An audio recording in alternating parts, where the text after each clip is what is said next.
இயேசு கல்யாண வீட்டுடைய பகுதியில வேலைக்காரன் கொண்டு வந்த தண்ணியை பார்த்தாரு. வேலைக்காரங்க கொண்டு வரும்போது அந்த தண்ணியை கொண்டு வந்து இந்த பாத்திரத்துல ஊத்த சொல்றாங்களே அப்படின்னு என்ன பண்ணாங்கன்னா பார்த்தாங்க. ஆனா வேலைக்காரர்கள் நினைக்காத ஒரு அற்புதமான காரியத்தை ஆண்டவர் செய்தார்.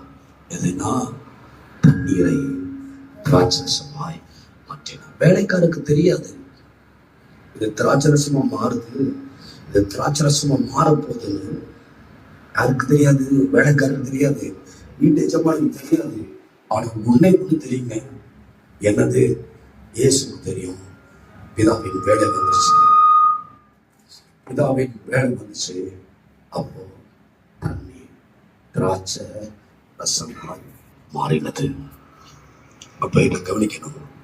நாம சாதாரணமா நினைச்சத ஏசப்பா அசாதாரணமாய் மாற்ற முடியும். அம்மையா, இந்த சாதாரணமா இந்த 9வது வருஷத்துடைய பிரேயருக்கு வந்திருக்கீங்கன்னா நான் தெய்வ மனுஷனை சொல்றேன், அசாதாரணமான ஆசீர்வாதத்தை பெற்றுக்கொள்ள ஏசப்பா உதவி செய்வார். அம்மையா, நெஞ்சு மேல கை சொல்லுங்க. உன் பேரை பெருமைப்படுத்துவேன், நீ ஆசீர்வாதமாய் இருப்பாய்.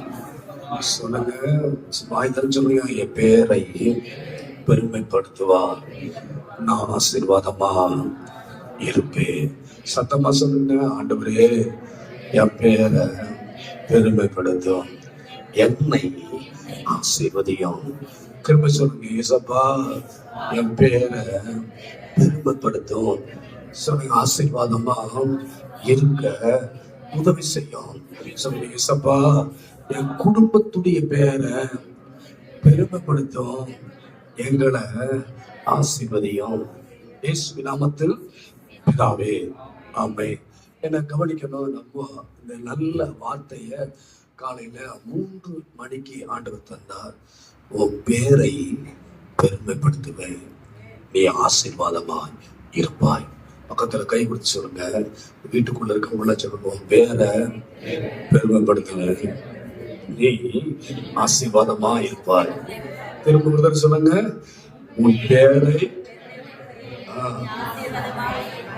பக்கத்துல இருக்கிற ஆளு எதிராளியா இருந்தாலும் பரவாயில்ல, ஒரு தடவை சொல்லுங்க, எனக்கு உன் பேரை, உங்க பேரை, உங்க பேரை பெருமைப்படுத்துவ, நீ ஆசீர்வாதமாய் இருப்பாய். திரும்ப ஒரு தடவை, உன் பேரை பெருமைப்படுத்துவா, நீங்கள் ஆசீர்வாதமாய் இருப்பீர்கள். அம்மை நடையிலோயா, சத்தமா சொல்லுங்க. காலையில 3 மணிக்கு ஆண்டவர் தந்தார். இந்த சுசீல் ஐயாவுடைய குடும்பத்துடைய பகுதிய, ஐயர்வாள் அவங்க குடும்பத்துடைய பகுதிய, ரவி அண்ணன் குடும்பத்துடைய பகுதிய ஜோம் பண்ணும் போது ஆண்டவர் சொன்னாரு, மகனே இந்த குடும்பத்துடைய பெயரை நான் பெருமைப்படுத்துவேன், ஆசீர்வாதமா இவங்களை இருக்க நான் உதவி செய்வேன் என்று சொல்லியிருக்கிறார். அம்மையா, இந்த பேரை பெருமைப்படுத்தணும், ஆசீர்வாதமா என்ன பண்ண இருக்கணும் அப்படின்னா ரொம்ப முக்கியமான ஒன்றை நான் சொல்லி சீக்கிரமா சொல்லிட்டு முடிக்க போறேன். என்ன செய்யணும்? பேரை பெருமைப்படுத்த வேண்டுமானா வாழ்க்கையுடைய பகுதியில கீழ்ப்படிதல் அவசியம். என்ன அவசியம்? கீழ்ப்படிதல் அவசியம். பேரை என் ஆண்டவர் பெருமைப்படுத்த வேண்டுமானால் ரொம்ப முக்கியமான ஒன்று, ஒரு மனிதனுடைய வாழ்க்கையுடைய பகுதியில கீழ்ப்படிதல் அவசியம்.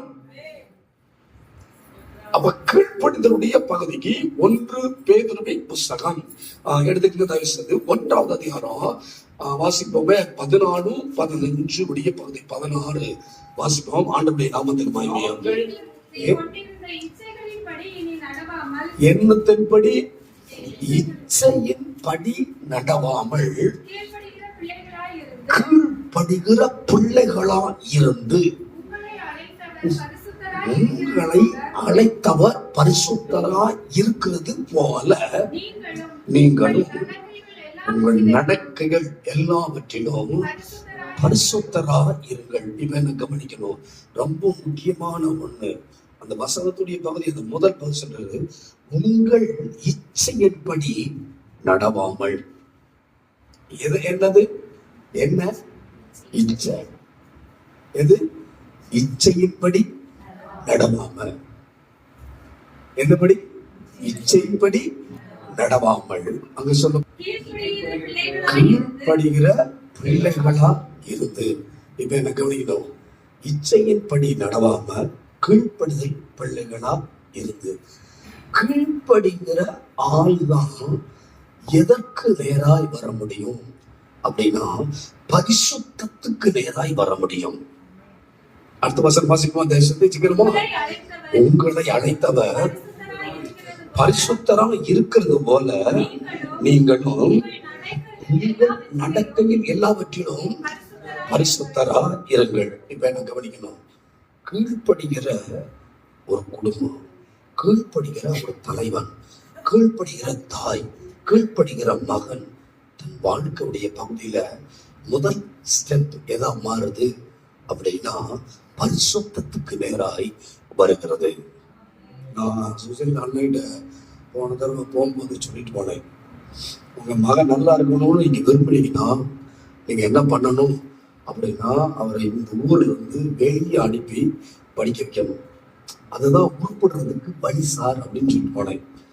வீட்டுக்கு நான் நுழைஞ்சோட, சார் நல்லா இருக்கீங்களான்னு கேட்கல, உங்க பிள்ளைய ஊரை விட்டு தண்ணி வச்சு ட்ரைனிங்கு பண்ணுனீங்களா பண்ணலையான்னு தான் கேட்டேன். அவர் ஏன் சிறுமுல உட்கார வச்சாரு. ஆனா என் ஞாபகம் என்ன, நான் சொல்லிட்டு போனதுன்னா, தலைவரே உங்களுடைய பிள்ளை நல்லா இருக்கணும்னா ஊர் விட்டு என்ன பண்ணணும், வெளிய ஏசப்பா என்ன பண்ண தெரியுமா, வாலிபனை பிடிச்சு ஊருக்குள்ள இருந்தவனை பிடிச்சி என்ன பண்ணாரு தெரியுமா, புருடா இருந்தான். ஆண்டவர் 2 முறை ஜெபம் பண்ணாரு. ஜெபம் பண்ணவன கிராமத்தை விட்டு வெளியே கொண்டு போய் விட்டுட்டு என்ன பண்ணாரு, போயிரும் சொன்னாரு. அதனால நான் வந்தோட அந்த அண்ணன் கிட்ட கேட்டேன், உங்க பிள்ளை ட்ரைனிங்கு போயிட்டாரா? அப்போ அவர் திருப்பி சொன்னாரு, மாஸ்டர் நீங்க சொன்னபடியே சென்னையிலிருந்து நேற்று தான் என்ன பண்ண இருக்காரு. நாம இல்லையா நல்ல கவனிக்கணும். பக்கத்துல கை கொடுத்து சொல்லுங்க, கீழ்ப்படிதலின் பகுதி பரிசுத்தத்தின் முதல் படி. முதல் பகுதி எது? பரிசுத்தத்தின், சத்தமா சொல்லுங்க, பரிசுத்தத்தின் முதல் படி. அப்ப நல்ல கவனிக்கணும், நீங்க முதலாவது கீழ்ப்படிய அர்ப்பணம் செய்ய, அப்போ என் ஆண்டவர் உன் பேரை பெருமைப்படுத்துவார், நீ ஆசீர்வாதமா இருப்பாய். பைபிளுடைய வசனம் சொல்லுது, உபாகமம் 21:18 கீழ்ப்படியாமையின் பிள்ளைகளை குறித்து என்ன சொல்றதுன்னா துஷ்ட பிள்ளை என்று சொல்லப்பட்டிருக்கு. இன்னொரு வசனத்துடைய பகுதி பாருங்களேன், எபிரேயர் 5வது அதிகாரம் 8வது வசனத்தை, முக்கியமான வசனம் வாசிப்போமே. எபிரேயர் பரிசுத்தத்தின் முதல் பகுதி. 2வது கீழ்ப்படுதலுடைய பகுதி என்னவா மாறுது அப்படின்னா, அவர் பட்ட பாடுகளினாலே எதை கத்துக்கிட்டாரு? கீழ்ப்படிதல கத்துக்கிட்டாரு. இயேசு எதை கத்துக்கிட்டாரு? ஊழியத்துடைய பகுதியில பிதாவுக்கு கீழ்ப்படியை கற்றுக்கொண்டார். என்ன கவனிக்கணும், சிலர்லாம் சொன்னா என்ன பண்ண மாட்டாங்க, சில உபத்திரவப்பட்டாதான் என்ன பண்றாங்க. அந்த பாடு கூட நம்மளை கீழ்ப்படுதலுக்கு நேரா. இயேசு பட்ட பாடுகளினாலே கீழ்ப்படுதலை என்ன பண்ணாரு. இன்னொரு வசனம் சொல்லப்பட்டிருக்கு, ரோமர் 5:19. ரொம்ப முக்கியமான வசனம். ரொம்ப முக்கியம். ஒரே மனுஷனுடைய கீழ்ப்படியாமையினால, எந்த மனுஷனுடைய? ஒரு மனுஷனுடைய கீழ்ப்படியாமைனால என்ன வந்துச்சு அப்படின்னா உலகத்துக்குள்ள சாபம் நுழைந்தது, பாதிப்பு நுழைஞ்சிச்சு. ஒருத்தருடைய கீழ்ப்படியாமைனால என்ன வந்துச்சு, பாதிப்பு வந்துச்சு. இன்றைய நாள்ல நம்முடைய வாழ்க்கையுடைய பகுதியினால என்ன வரக்கூடாது, நம்முடைய குடும்பத்துக்கு சாபம் வரக்கூடாது. பார்த்து சொல்லுங்க, ஒன்னால உன் குடும்பத்துக்கு சாபம் வரக்கூடாது. சத்தமா சொல்லுங்க. படியாமை என்னத்தை கொடுத்துச்சு?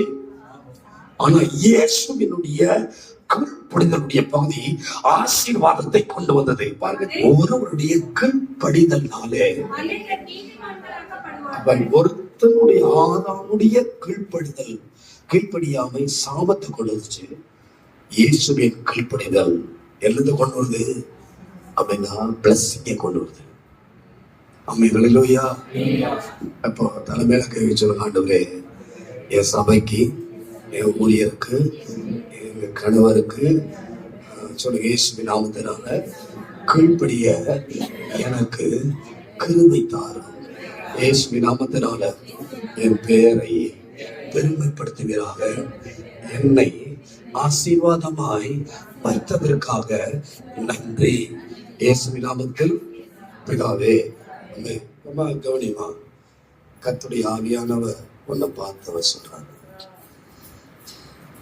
தன்னை தானே சபித்துக் கொள்ளக்கூடிய ஒரு நிலைப்பாடு உங்க வாழ்க்கையில இருக்கிறத என் ஆண்டவர் காட்டுறாரு. அது அநேக நேரம் உனக்கு எலும்பு வலிகளையும், அநேக நேரம் சிந்தன பகுதியில தற்கொலையின் எண்ணத்துடைய பகுதியும் சத்துரு கொண்டு வருகிறான்.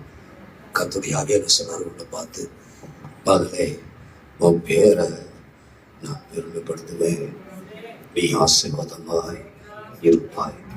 உன் பேரை ஆண்டவர் பெருமைப்படுத்த போறாரு, நீ ஆசீர்வாதமா இருப்பாய். அப்ப ஆசீர்வாதத்தை பெற்றுக்கொள்ளணும்னா உங்ககிட்ட அவர் கீழ்ப்படிதலை எதிர்பார்க்கிறார். கீழ்ப்படிதலோடு ஆண்டவரை தேடுவாய். ஆனா இன்றைக்கு நீ பார்க்கிற உபத்திரவத்துக்கு பகுதி, இன்றைக்கு நீ பார்க்கிற வாழக்கூடாதபடிக்கு இருக்கிற சூழ்நிலை பகுதி எல்லாம் என் ஆண்டவர் நிச்சயமாக அவர் மாற்றி வனாந்தரத்தை செழிக்க பண்ணுவார். அம்மே நல்லேலூயா. என்ன கவனிக்கணுமா? கர்த்தருடைய ஆவியானவர் சொல்றாரு, அதனால சொல்றாரு, உனக்குள்ள இருக்கிற இடுப்பு பகுதியில ஒரு பொல்லாத பிசாசு உன்னை கட்டி வச்சிருக்கிற நிலைய ஆண்டவர் காட்டுறாரு. அது ஒரு மந்திரவாதத்தின் கிரியை என்று கர்த்தருடைய ஆவியானவர் சொல்லுகிறார். அநேக நேரம் நீ கீழ்ப்படுகிறது போல செய்கிற, ஆனா அந்தரங்க பகுதியில ஒரு கீழ்ப்படியாமையுடைய பகுதி இருக்கு. இன்னைக்கு ஆண்டவர் சொல்றாரு, உனக்கு விரோதமா உருவாக்கப்படுகிற ஆயுதத்துடைய பகுதியை கர்த்தர் அழிக்க ஆயத்தமாய் இருக்கிறார். கையெழுத்து பலத்தோடு கையெழுத்து. உங்களுக்கு விரோதமா உருவாக்கப்படுகிற எல்லா ஆயுதத்தையும், எல்லா மந்திரவாதத்தையும் கர்த்தர் அழிக்கிறவராய் தம்முடைய தூதரை அனுப்புகிறார். கர்த்தருடைய வல்லமை இப்போ உங்க மேல பாயுது. கையை தட்டி உற்சாகமா, கையை தட்டி பலத்தோடு, கையை தட்டி பலத்தோடு, கையை தட்டி ஆண்டவரை உயர்த்துவார். நாளை சீக்கிரமா செய்ய, சீக்கிரமா. ஆகையால் தேவனுக்கு கீழ்ப்படிந்து இருங்கள், பிசாசு எதிர்த்து நில்லுங்கள், அப்பொழுது அவர் உங்களை விட்டு ஓடி போவான். இப்ப கீழ்ப்படிதல்னால பாருங்க, கீழ்ப்படிஞ்ச ஜெப ஆலய தலைவனுடைய மகளை கர்த்தர் என்ன பண்றது தெரியுமா? என்ன பண்றது தெரியுமா? மரித்தவளை உயிரோடு எழுப்பினார். கீழ்ப்படிதல்னால என்ன ஆசீர்வாதம்? ஒண்ணு ஆசீர்வாதம், மரித்ததை திரும்ப தந்தார். எதையெல்லாம் இல்லாம போச்சு அப்படின்னு நினைக்கிறீங்களா? இல்லாம போனத ஏசப்பா உருவாக்கி தரணுமா? அதுக்கு என் ஆண்டவருடைய சமூகத்தில் கீழ்ப்படி. இடையில 12 வருஷம் பெரும்பாடு உள்ள வந்தான். வரும்போது என்ன ஆச்சு தெரியுமா? அப்போ அந்த ஜெப ஆலய தலைவன் பார்த்துக்கிட்டு தான் இருந்தாரு, ஒன்னும் சொல்லல.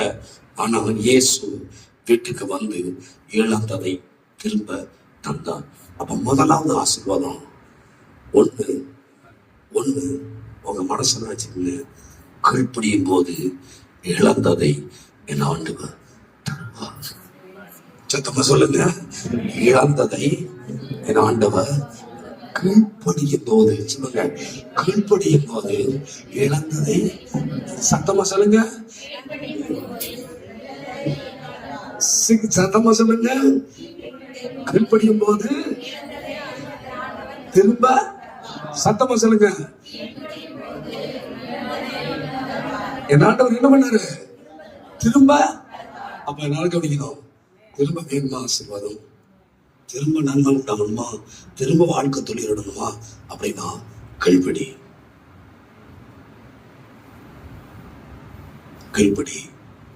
உன் பேரை ஆண்டவர் பெருமைப்படுத்துவா, நீ ஆசீர்வாதமாய் இருப்பா. பாருங்க, கீழ்ப்படியும் போது இரண்டாவது பகுதி என்ன தெரியுமா? மரியாள் கீழ்ப்படிந்தார். அந்த கீழ்ப்படிதலுடைய பகுதியில என்ன நடந்துச்சு? சத்தியத்தை கற்றுக்கொண்டாள். சொல்லுங்க, மரியாள். சொல்லுங்க, மரியாள் இயேசுவின் பாதத்தில் இருந்தால். சொல்லுங்க, இயேசுவின் பாதத்தில் இருந்தால் சத்தியத்தை கற்றுக்கொண்டார். சொல்லுங்க, சத்தமா சொல்லுங்க, சத்தியத்தை. மரியாள் இயேசுவின் பாதத்தில் இருந்தா இருக்கும்போது சத்தியத்தை. சத்தமா சொல்லுங்க, சத்தியத்தை. சொல்லுங்க, சத்தமா சொல்லுங்க. காலையில நம்ம ஐயர்வாள் அவங்கள்ட்ட நான் ஒரு வெளிப்பாடு சொன்னேன். அவங்க வீட்டில் படுத்துருந்தேன். படுத்து நல்ல நிம்மதியா தூங்கினேன். காலையில ஜெபம் பண்ணேன். ஜெபம் பண்ணிட்டு இருக்கும் போது ஆண்டவர் அந்த ராபோஜனத்தை குறித்து, திருவிருந்தை குறித்து எனக்கு ஆண்டவர் காண்பித்தார். அப்போ ஐயா சொன்னேன், ஐயா நீங்க கொடுக்கிற திருவிருந்துடைய பகுதி அநேகரையுடைய மரணத்தை தடுத்து நிறுத்துகிறது அப்படின்னு சொல்லி ஜெபம் பண்ணி நம்ம இல்லையா? பாருங்க, கவனிங்க, ஒரு மனுஷன் எந்த சத்தியத்தை ஆழமாய் விசுவாசிக்கிறாரோ அதன் வழியாய் என் ஆண்டவர் வல்லமையாய் கிரியை செய்வார். நம்ம இல்லையா? இன்னொன்னு கவனிக்கணும், ரொம்ப முக்கியம். ஒண்ணு இழந்த தந்தாரு, ரெண்டாவது சத்தியத்தை கற்றுக்கொண்டா. மூணாவது பகுதி என்ன கவனிக்கணும். மூணாவது பகுதி ரொம்ப முக்கியமானது. யோவான் என்ன பண்ணனா, ஏசப்பாவுடைய மார்பிலேயே சாஞ்சிட்டு இருந்தான். சாஞ்சிக்கிட்டு இருந்தாவன் அவர் கீழ்ப்பிடித்தான். எங்க? பத்மூத்தீவுல கீழ்ப்பிடித்திருந்தான். கீழ்ப்பிடித்திருந்தனால வெளிப்பாட்டின் வரத்தை பெற்றுக்கொண்டான். கீழ்ப்படிதல்னால மூணாவது ஆசீர்வாதம் என்னது? வெளிப்பாட்டின் வரத்தை என்ன பண்ணான்? முதல் ஆசீர்வாதம் என்னது? இழந்து போனத. இரண்டாவது ஆசீர்வாதம் சத்தியத்தை. மூன்றாவது ஆசீர்வாதம் வெளிப்படுத்தல என்ன பண்ணா? பாருங்க, பழைய ஏற்பாட்டுல சின்ன தீர்க்கதரிசி, பெரிய தீர்க்கதரிசி இருக்கு. ஆனா புதிய ஏற்பாட்டுல திருவெளிப்பாடு முழு அதிகாரமும் என்னது? யோவான் எழுதின திருவெளிப்பாடு. அப்ப அவருடைய பாதத்துல கீழ்ப்படிச்சிருந்தா வெளிப்பாடு கிடைக்கும். இல்லையா? அவர் பாதத்துல காத்திருந்தா வெளிப்பாடு கிடைக்கும். இப்ப காத்திருந்ததுனால, கீழ்ப்படிந்ததுனால முதலாவது தனக்கு ஆசீர்வாதம். சொல்லுங்க, சத்தமா சொல்லுங்க, தனக்கு ஆசீர்வாதம். சொல்லுங்க, வாய்க்கிறது. கீழ்ப்படிதல்னால தனக்கு ஆசீர்வாதம். சத்தமா சொல்லுங்க, சத்தமா சொல்லுங்க, சத்தமா சொல்லுங்க, சத்தமா சொல்லுங்க, சத்தமா சொல்லுங்க, சத்தமா சொல்லுங்க, சத்தமா சொல்லுங்க. கண்ணாடிகரமா என்ன கவனிக்கணும். நீங்க தான் ஏசப்பா உங்ககிட்ட கீழ்ப்படிதலை அவர் எதிர்பார்க்கிறார். உங்க சிறையிருப்பு மாறணும்னா நிறைய வேண்டுதல் பண்ணிட்டீங்க, நிறைய நேரம் பொருத்தனை பண்ணிட்டீங்க. அவர் உங்ககிட்ட கேட்கிறாரு, நீ கீழ்ப்படிந்தது அவர் உன்னை சிறையிருப்பிலிருந்து ஆண்டவர் திருப்புவே என்று கர்த்தருடைய ஆவியானவர் சொல்லுகிறார். பாருங்க, எலியா தேவ மனுஷன் ஆகப்ப பார்த்து சொன்னாரு, என்னது அப்படின்னா, என் வார்த்தை அன்றி பனியும் மழையும் என்ன பண்ணது ஐயா. இப்போ ஆண்டவர் எலியாவை பார்த்து எங்க போக சொன்னார் தெரியுமா? கேரி கீழ்ப்படிந்ததுனால முதலாவது எலியாவுக்கு ஆசீர்வாதம். தலைமையில கை வச்சிருக்க, நான் கீழ்ப்படியும் போது எனக்கு ஆசீர்வாதம். சத்தமா சொல்லுங்க, நான் கீழ்ப்படியும் போது எனக்கு. சத்தமா சொல்லுங்க, சத்தமா சொல்லுங்க, சத்தமா சொல்லுங்க, சத்தமா சொல்லுங்க, சத்தமா சொல்லுங்க. இப்ப எனக்கு கவனிக்கணும், எலியா கீழ்ப்படிந்து அங்க கேரி தாற்றவில்லை இருந்தாரு. அப்ப என்ன ஆச்சு தெரியுமா? அவனுக்கு ஆண்டவர் காக்கை மூலம் அவனுடைய தேவையை சந்தித்தார். இப்ப என்ன கவனிக்கணும், கோயம்புத்தூருடைய பிரேயர் மீட்டிங்ல வச்சு எனக்கு திடீர்னு சுகர் ஆயிடுச்சு. நடத்திக்கிட்டே இருக்கும்போது தலை சுற்றுகிறது போல உள்ள பகுதி வந்துருச்சு. எனக்கு தெரியுது சுகர் என்னது குறையுது அப்படின்னு தெரிஞ்சு படப்படன்னு இருக்கு, வேர்த்து கொட்டுது. நான் விடுதலைக்கு நேரம் ஜபம் நடந்துட்டு இருக்கேன். அப்போ ஒரே ஒரு சின்ன பொண்ணு, நான் நினைச்ச கட்சிக்கு கொடுக்குது. அந்த சின்ன பொண்ணு தங்கிட்ட இருந்த வைஸ்டாப் சாக்லேட்டை உடைக்காம, அங்கிள் இது நீங்க வச்சுக்கணும் அங்கிள் அப்படின்னு என்ன பண்ணுது, என்கிட்ட கொடுக்குது. இப்ப என்ன கவனிக்கணும், வாழ்க்கையில உங்க தேவை சந்திக்கப்படும். அல்லேலூயா, சத்தமா சொல்லுங்க. பேரை ஆண்டவர் பெருமைப்படுத்தணும்னா நீங்க ஆண்டவருக்கு கீழ்ப்படினோம். கீழ்ப்படிஞ்சா உங்களுக்கு உங்க தேவை. இரண்டாவது போதே கீழ்ப்படிந்திருந்ததுனால மற்றவருக்கு ஆசீர்வாதமாய் மாறினார். உன் பக்கத்திலே எப்படி சொன்ன, நான் கீழ்ப்படிந்து இருக்கும் போது நான் மற்றவருக்கு. சத்தமா சொல்லுங்க, சத்தமா சொல்லுங்க, சத்தமா சொல்லுங்க. ஏழை விதமா சாதனத்துடைய பகுதி வந்துருச்சு. அடுத்த வேலை சாப்பாட்டுடைய பகுதி இல்ல. ஆனா அந்த ரொட்டியுடைய பகுதியை, முதல் ரொட்டிய என்ன கொஞ்சம் தண்ணி கொண்டு வா, தண்ணி கொண்டு வந்தாச்சு. அப்பத்தை கொண்டு வா, அப்போ அடுத்த வேலைக்கு இல்ல. ஆனா இப்போ கீழ்ப்படிந்த மனுஷன் தனக்கு மட்டும் ஆசீர்வாதமா இல்ல, அவன் யாருக்கும் ஆசீர்வாதமா இருந்தானா வாழ்க்கையை முடிந்து போகிற சூழ்நிலையில இந்த குடும்பத்துக்கு, அவைக்கும் பிள்ளைக்கும் என் ஆண்டவர் ஆசீர்வாதமா மாற்றினார். இன்னைக்கு கர்த்தருடைய ஆவியில சொன்னாரு, நிறைய ஜெபம் பண்றாங்க. கர்த்தருடைய ஆவியில சொன்னாரு, சில நிந்தைகளுடைய பகுதி நீங்க மாட்டேங்குதே அப்படின்ற நினைப்பு உனக்குள்ள வந்துகிட்டே இருக்கு. நான் பார்க்கிறேன், ஒரு ஏவனுடைய அசுத்த ஆவியை நீக்கிய குடும்பத்துடைய பகுதியை அடிக்கடி தாக்குறதை என் ஆண்டவர் காண்பிக்கிறார்.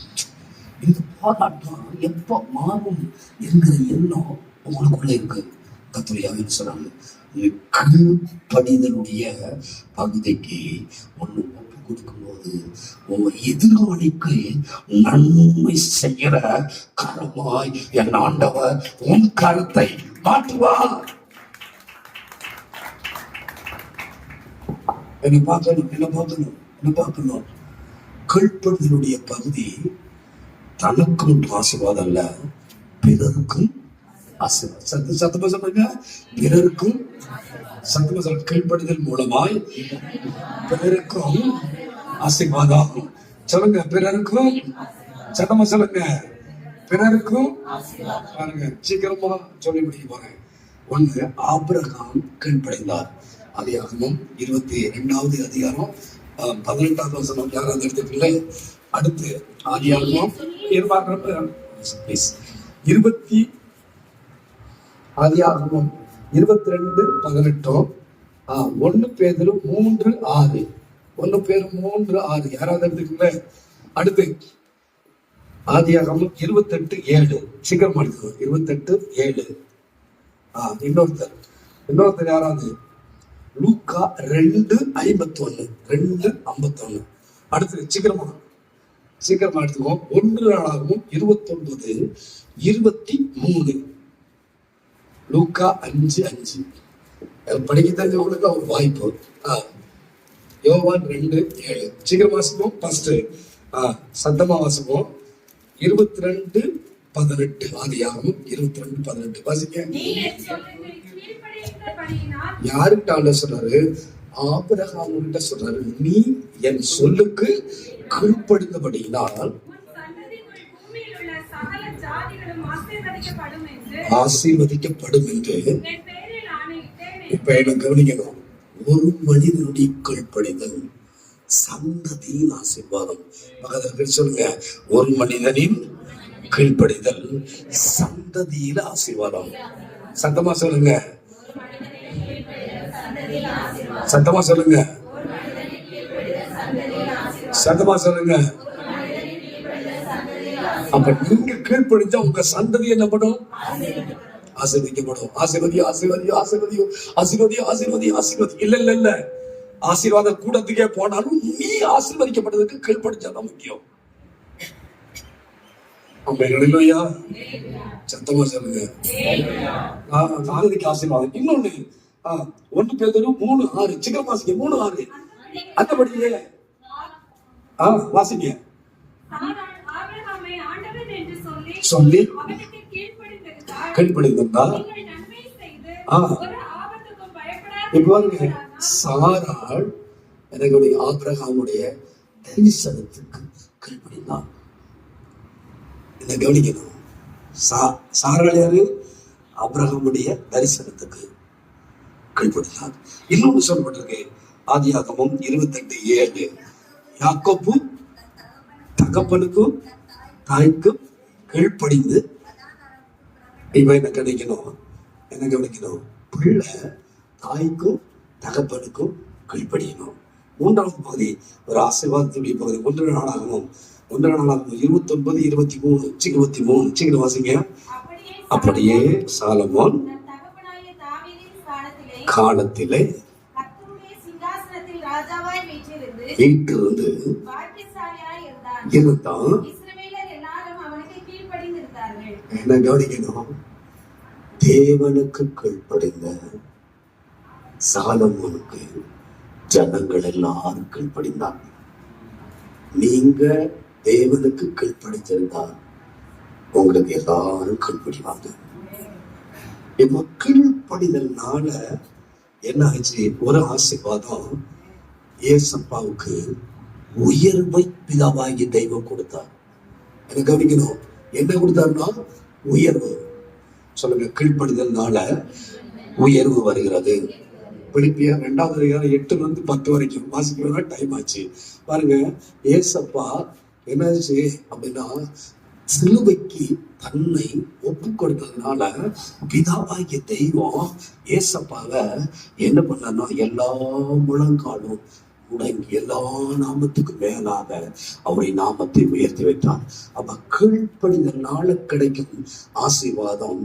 4வது ஆசீர்வாதம் என்னதுன்னா உயர்வு. அடுத்த பாடி அந்த கீழ்ப்படிதல்னால என்ன ஆசீர்வாதம்? உபாகமம் 4வது அதிகாரம் 30-31. பக்கத்துல கை பிடிச்சு சொல்லுங்க, ஆண்டவர் கைவிடாதிருப்பார். சத்தமா சொல்லுங்க, சத்தமா சொல்லுங்க, சத்தமா சொல்லுங்க, சத்தமா சொல்லுங்க, சத்தமா சொல்லுங்க, சத்தமா சொல்லுங்க. சத்தமா சொல்லுங்க. அம்மா கர்த்தருடைய ஆவி என்ன சொல்றாரு? நீ ஆண்டவருக்கு கீழ்ப்படிய அர்ப்பணம் செய்வாயனா அவர் உன்னை கைவிடாமல் நடத்த அவர் ஆயத்தமா இருக்கிறார். ஆனா உன் வாழ்க்கையுடைய பகுதியில கீழ்ப்படிதல் என்பது துளி கூட இல்லாத நபரா இருக்கிற என் ஆண்டவர் சொல்றாரு, உன்னை உயர்த்த சித்தம், உன்னை வாழாக்காம அவர் துணையாக்க அவர் சித்தம், நீ கீழாகாம மேலாகிறது அவர் சித்தம், உன்னை மேன்மையின் பகுதியில் வைக்க அவர் விரும்புகிறார். கீழ்ப்படுதலுக்கு அர்ப்பணம் செய். அடுத்த பகுதி சீக்கிரமா பாருங்க.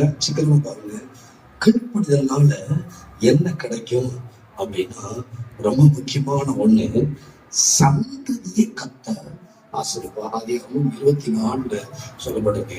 நல்லா கவனிக்கணும். கீழ்ப்படிதல்னால எரேமியா 42:6 சொல்லப்பட்டிருக்கு. என்ன ஆகும் அப்படின்னா, கீழ்ப்படிதல்னால நன்மை உண்டாகும். பக்கத்துல சொல்லுங்க, கீழ்ப்படிதல்னால. சத்தமா சொல்லுங்க.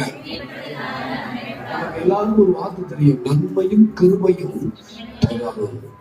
எனது நன்மையும் கிருபையும் தொடரும். அப்ப நன்மையும் கிருபையும் தொடரணும்னா என்ன தேவை? கீழ்ப்படுதல். இன்னொன்று கடைசியா கீழ்ப்படுதல். எபிரேயர் 5:9 சொல்லப்பட்டிருக்கு. கீழ்ப்படிதல்னால நித்திய ரட்சிப்பை தருகிறான். உன் பெயரை பெருமைப்படுத்துவது மாத்திரம் இல்ல, கீழ்ப்படுகிற ஒவ்வொருவருக்கும் ஆண்டவர் என்ன பண்றாரு? ரட்சிப்பை. இப்ப என்ன கவனிக்கணும்.